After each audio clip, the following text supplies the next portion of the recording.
welcome to the Two Brain Workshop show. My name is Eden Watson. I'm the manager of the space on 96 White Oak Drive in Sault Ste. Marie. It's a Two Brain Workshop. We have co-working space, offices for rent. If you've heard of Feeding Your Soul Cafe, she's one of our tenants here. I'm joined by another of our tenants. This is Haley Campbell.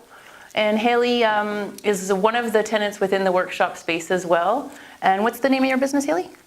Ignite Gym. Nice.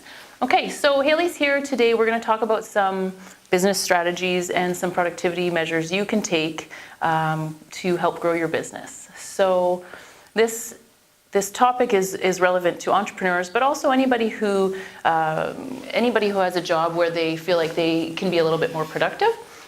So we just wanted to take some time to share some of those things with you. So the format of the show, since this is a new show for folks, will be as follows. We're basically going to have a question button available on our website, and you can go in and ask a question, and on the show we will answer, to the best of our abilities, we'll answer the question. And in some cases, Haley will provide some information about how we can be more productive in our days through exercising as well. So the first Ask a Question came to us this week, and I'll just play it here for you. Hi, Two Brain. Just wondering if you could give me a little bit of information on how to attract a few more customers into my little business. Thanks. Okay, so that actually, that one came in anonymously to us, so I can't say who sent us that question, but the question was, in case it didn't come through loud and clear on that, it's how to attract more customers or clients to someone's small business. So pretty relevant to a lot of people, I'm sure you can relate. And one of the ways the Two Brain method would kind of prescribe would be looking to your clientele that you already have now and talking to them about who their spouse is, and inviting their spouse up in some manner into the business. Let's say the business is a cafe. Well, you know that Haley and Eden are really good customers of the cafe. Well, Haley and Eden both have husbands, or Haley and Eden both have parents. And then looking to them and bringing those people that are closest to your core clients into the cafe. Maybe my husband who works from home needs to get out and have meetings somewhere, and that cafe might be the right space to do that. So that's part of the answer, and I want to get into it in a little more discussion when we get to the Two Brain method that we're going to talk about later, a little bit later in our show. So something that Haley and I have been playing around with, well, a lot I have been playing around with it, but is the productivity tip for this segment. It's called the Pomodoro method. Had you ever heard of it before? I haven't heard. Okay, so the Pomodoro method is a method named after a little tomato timer that folks have in their kitchen to time, baking or whatever it is. But people use that timer to actually time their blocks of work. So you can set your own cell phone, for example, or you could set a little Pomodoro timer, or I've even found an online timer. I'm sure there's an app for this, but you set a timer for 25 minutes with the intent that during that 25 minutes you are really focused on one task. Email pop-up notifications may come, or Facebook notifications may pop up. You ignore them to the best of your ability, and go easy on yourself. It's pretty hard to change how you do your daily, your daily business every day, just on the fly like that. But one thing you can do is set it up so you don't get those notifications popping up on your screen. That's something I have not done myself yet, but I have a bit of willpower to just ignore them. When I'm working on this 25 minutes, I'm really focused on one task, and then after the 25 minutes, the timer goes off, and I actually take a 5-minute break, and getting up and walking away, not just checking email or something during that break, walking away, getting a drink, going to the bathroom, and then coming back and having another Pomodoro. They call it like a Pomodoro, that set amount of time. So you sit there, you work for 25 minutes, and the value I've been finding is that I actually do get something accomplished, not just thinking I'm multitasking and going, checking this, checking that, but not accomplishing something. And I think the getting up and moving around thing is something we're going to talk about in our next segment too. It can really help you to get the blood moving again And for sure not staring at your computer screen for long periods of time. You just start to kind of zone out, and you're not as productive as you could be. So yeah, my experimentation with this has been just for the past 2 weeks, and I've found for those 25 minutes, I actually can get a whole task accomplished. Like something gets right checked off my list, and I move on to the next thing in the next Pomodoro.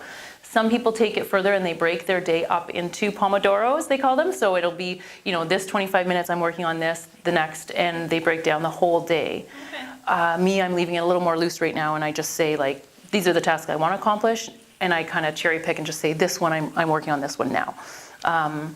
But I can see where, as this tool becomes more used by myself, as I start really using it daily, it could be really effective to set up your day that way. Oh yeah, for sure. Yeah. So that is the productivity tip for this segment. Just click over here. Hopefully you guys can. Oh, yeah. Okay, there it is. Yeah. The brain wad. So Haley can talk to us a little bit about what is a wad, first of all, and what is a brain wad, I guess, for our viewers who may not know about that sort of thing. Yeah, okay. So brain wad is a brain workout of the day. I use it as my productivity tip Awesome. of the day. I need to break up my day with exercise, or I get into a brain fog. My productivity plummets, and I just get tired, and my energy is not as high as it should be to get the work done. I don't know, you might find this too, but I often find like I can't even like make a decision super well if I've just been working on one thing for too long. Like it's like, how do I shift gears? So yeah, you need that shifting gears. I personally find myself most productive and most creative and able to get the most items done off my checklist 45 minutes to an hour after any exercise. Okay. So for the segment, I've included a brain wad today just to kind of show you that any amount of exercise, even if you only have an arm span of space, can get your heart pumping, your blood flowing. There's a hormone in your brain that's released while you're exercising called BDNF. Okay.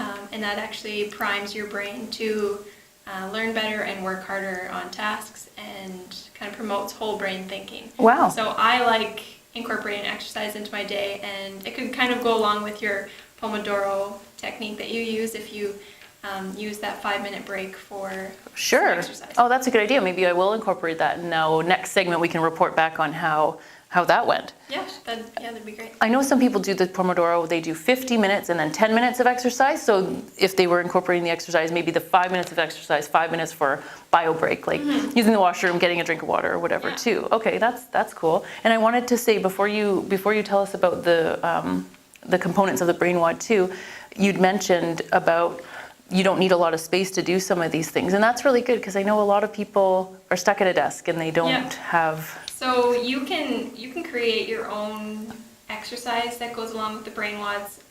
It can be as little as the corner of your cubicle.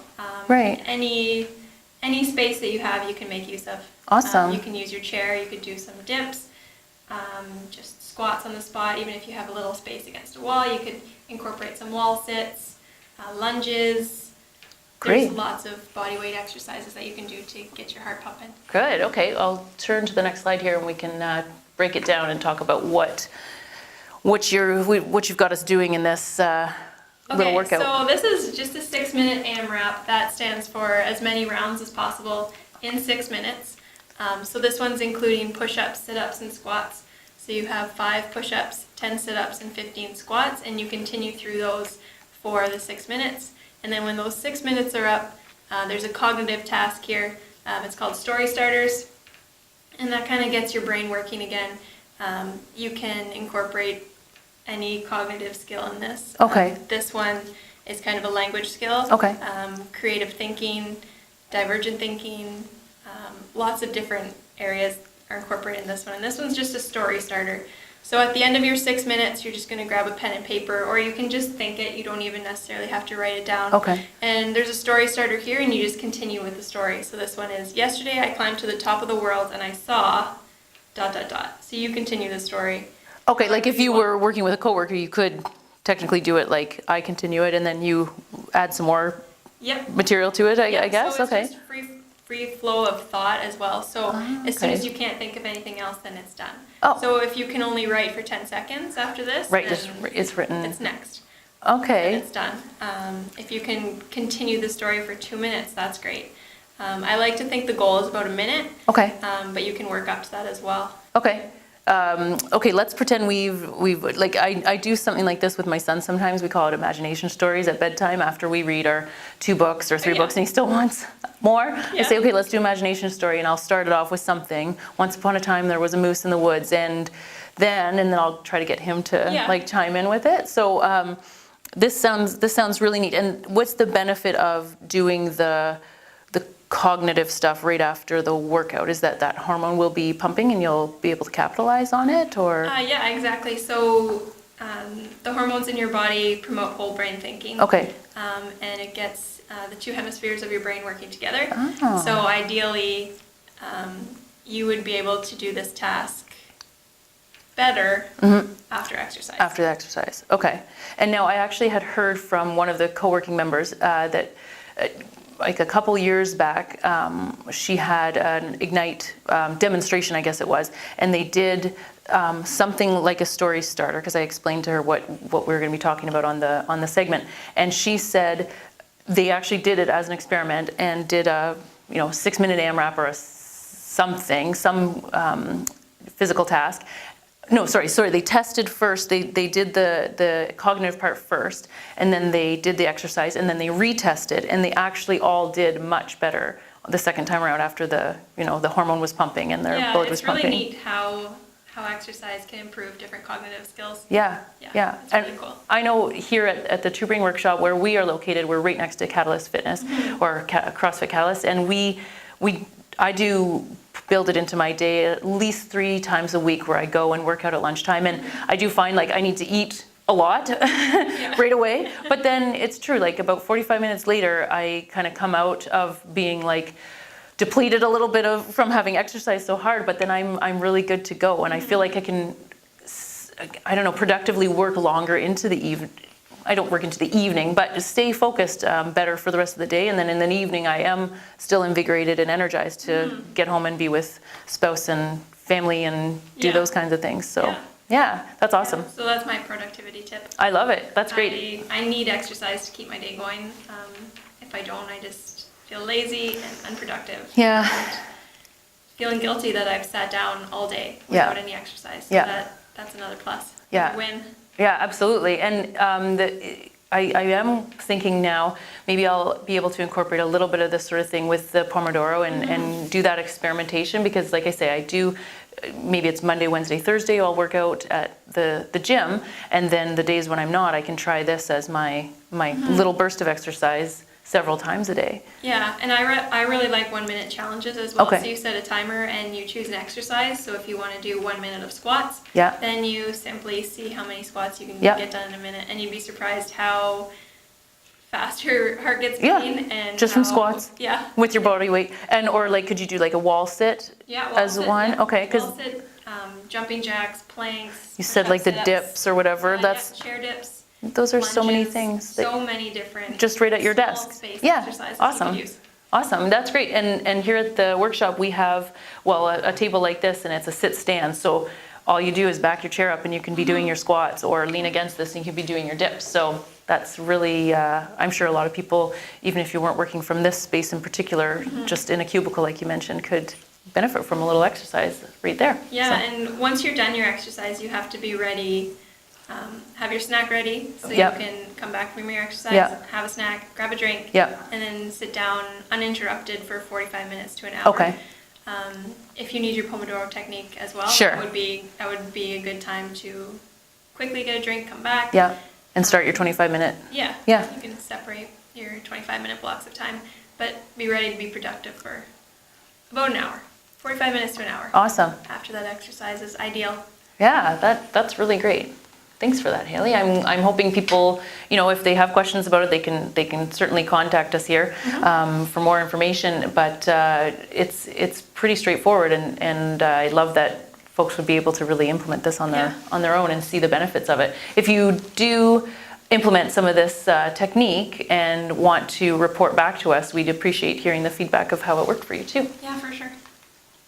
Okay, so the two-brain method. So what I wanted to talk to you about with this two-brain method stuff is basically the workshop offers, of course, like I mentioned, the co-working space and the private office space and the beautiful media room that we're filming in.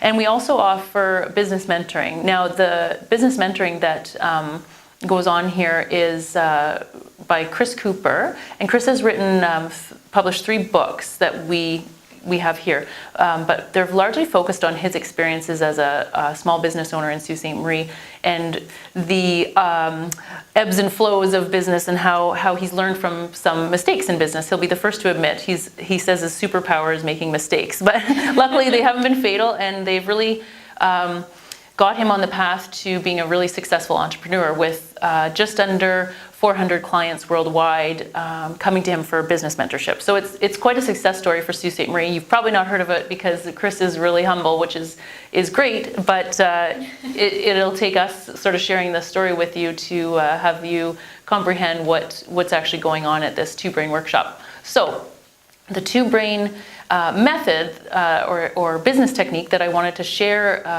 as I mentioned earlier, talks about how to grow your business, how to attract more clients, or how to attract more customers. It's not a stretch to say a lot of folks kind of buy themselves a job. So if you're a mechanic and you like working on cars and you open a auto body shop or a garage, you like working on cars, but that's kind of where it ends. But there's a lot more, as you know, to business, like managing the books and hiring employees and handling all the not so fun tasks to a lot of people. And so the same kind of set of rules, I guess, if you will, would apply to if you're a hairstylist or a chef in a kitchen, opening your own restaurant, that sort of thing. You may love that one particular component, but you don't always love the other stuff. And sometimes that's where people require mentorship and can get some help for those tasks that they don't really love or that they may have neglected. And then if business starts to go south, well, then how do I get out of this? Mentorship sometimes is the answer. So the technique here that I wanted to talk to you about is talking about how to attract more clients. And a lot of times people look at it doing, you may have heard of the term like funnel marketing, and you funnel people into hearing about your business. And you start with a lot of projecting your message to a lot of folks that are really far away from your actual brand. Like they don't really know anything about, say, the Two Brain Workshop. What Chris has done a lot of is flipping that funnel over and starting with the people who already know about your brand that are closest to you.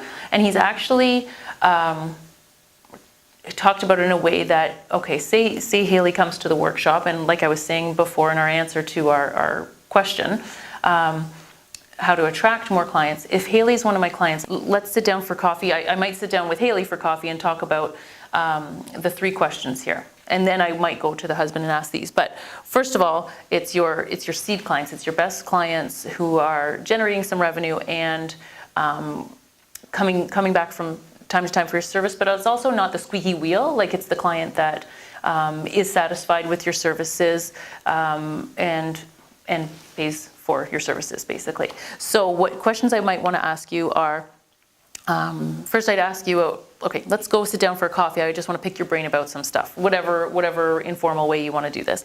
But the 3 questions that you can ask them are, what do you like most about my service? So just asking for some feedback.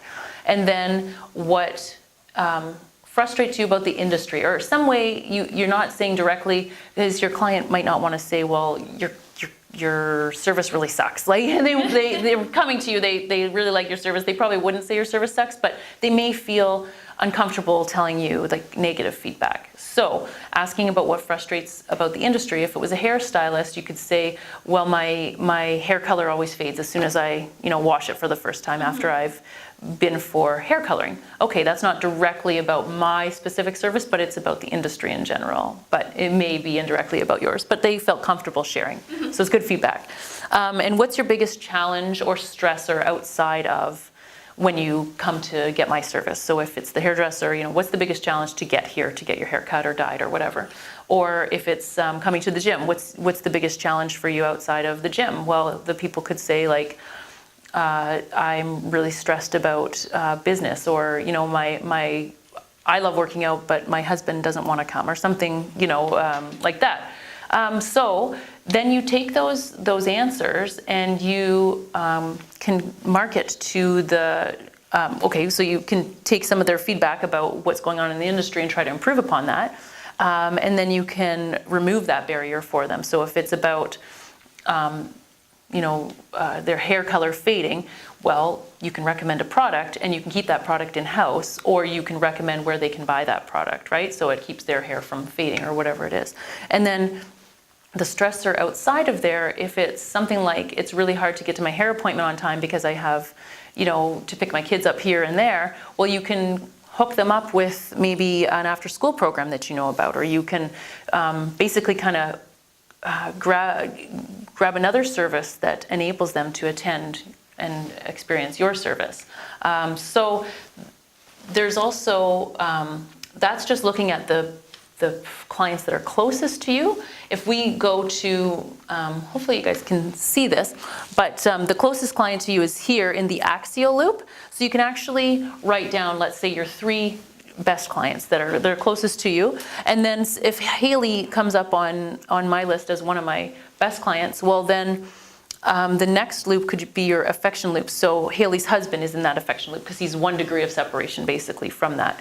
And then activity loop, what does Haley like to do? So you also participate in downhill skiing, let's say. So then you look at people who are downhill skiing with you, so friends, acquaintances, other folks. And then the acquaintance loop, so that's people that could be maybe folks that you work with, and so on and so on and so on, until we get as far out as that audiences loop, and that's your cold leads, people that haven't really even heard about your service. I've heard some people describe like Facebook marketing as kind of like pressing the easy button. So you post a post on Facebook on your business page and then boost that post, and wow, it's got a lot of reach. It's 1,000 more people have seen it, or 6,000 people have seen it, or whatever it is. But those people really don't know, what anything about the story of your brand or anything behind your brand. So they still have a lot of questions, and they may have seen what you're doing. And if you're selling cupcakes, that might be easy, but if you're selling something a little more complicated that they don't see the value in, or that they may not see the value that they need, or how it can fit into their lives, just spending money on those types of marketing might not be the best bang for your buck. Better to start off buying someone a $2 coffee and talking to them and finding out kind of how that can work, how your business can work and reach their affectionate loop, and then so on and so on, rather than just kind of blasting your message out there and hoping someone responds to it, right? So that's kind of some of the philosophy of affinity marketing that folks in the TwoBrain mentorship we would receive. Chris also is releasing a book called Affinity Marketing by the same name, so I'm sure it'll go into this in great detail and a whole lot more. But the beauty of all of this stuff here is he talks about in the books that he's written, kind of broadly, maybe not as succinctly as he will in the affinity marketing, but we actually have a group that meets once a week for an hour, and we sit down and we kind of talk about our goals and talk about different things, and that's kind of the vibe of a co-working space too, is that you tell each other what your goals are and what you're working towards, and somebody at the table has the answer. So, I've shared a lot of stuff from this mentoring that I've gone through and experienced, and that seems to be really helping, and it's just serendipitous. Well, now we've got a girl here who's going to be making vegan cheese, and then we've got a cafe on site that loves to make vegan food, so they're starting to use each other's product. She's co-branding with the cafe owner, and she'll sell the cheese through her, and then she'll also be able to sell the cheese because it's a commercial kitchen that she's producing. She'll be able to sell the cheese more widely in town. So it's kind of exciting, the little synergies and things that kind of happen in this serendipitous space, right? So, and I know you've experienced it. Just we've been sitting out in the co-working space talking about the running group that you were starting up, and then I happen to know somebody who would be interested, and then there was like messages flying around, and boom, that got another person enrolled in the group that can find some benefit from that. So Yeah, for sure. I love co-working. It's nice to just bounce ideas back Yeah. and forth, and somebody always knows somebody, and Yeah. it just brings more and more people into your business, and Yeah. I love it. Yeah, I no. love being here and working here and having a space to just come and chat about my business and Yeah, and get ways to improve it, and different people's productivity tips. Like I hadn't known about your Pomodoro technique. Yeah. And you hadn't been super familiar with the exercise workouts that I Yeah. do. So just being able to co-work with other businesses is fantastic. Yeah, yeah, and like you say, it's kind of an awareness, and then also the whole piece of we're not just sitting by ourselves working on one thing, you know, kind of getting burnt out, feeling like, oh, I need to kind of get out and socialize and chat with somebody else and just break it up that way, but also in those little conversations, there's so much value. Like it's really nice and surprising. Like it always turns into another thing we can boost our business with, you know, like, Yeah. so I'd encourage you to check it out. We are going to be running these segments, I think every 2 weeks to a month or so, and we'll have more information for you at that time. And in the meantime, if you have any questions, you can certainly email me, Eden, EDEN, at twobrainbusiness.com, or check out our website, it's twobrain.com, and then you'd go to the workshops, and then our specific location in Sault Ste. Marie is listed there. You can sign up for renting an office space if you need some private space to meet with a client, or come join us in the co-working space. There's more than enough space for lots of folks to jump on board and co-work and collaborate with Haley and I and whoever else might be in the mix. So I'm glad we did this. Yeah. This is good. Hopefully it helps others, and stay tuned for the next episode.